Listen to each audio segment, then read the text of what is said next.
ఇలా మొత్తం విస్తారంగా మాట్లాడినాం, చర్చించినాం. చాలా పెద్ద ప్రజా ఉద్యమానికి శ్రీకారం చుడతాం.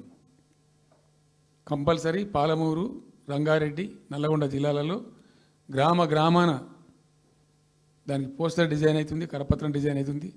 ప్రజా ఉద్యమాలు చేస్తాం, పెద్ద బహిరంగ సభలు పెడతాం. నేను స్వయంగా అటెండ్ అవుతున్న బహిరంగ సభలకు. ప్రజాక్షేత్రంలో ఈ ప్రభుత్వం యొక్క నిష్క్రియాపరత్వాన్ని ఎండగడతాం. ఇప్పుడు వాయిస్ అయితే తెలంగాణకు, మరి తెలంగాణకు ఉన్న ప్రభుత్వం మాట్లాడకపోతే ఇంకెవరు మాట్లాడాలా? మాకు రెండు బాధ్యతలని, ఒకటి తెలంగాణ తెచ్చిన పార్టీగా, రెండవది ప్రధాన ప్రతిపక్షంగా కూడా కంపల్సరీ మా డ్యూటీ మేము చేయాలి.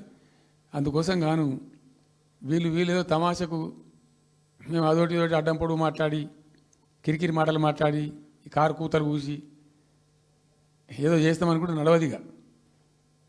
ఈ ఏళ్ళ దాకా వేరే కథ, రేపటి నుంచి వేరే తోలు తీస్తాం. ఎక్కడికక్కడ ప్రజలు ఖచ్చితంగా ఎక్కడికక్కడ నిలబెట్టే ప్రయత్నం చేస్తాం. అడుగున చెక్ చేస్తాం, ప్రతి విషయంలో చెక్ చేస్తాం.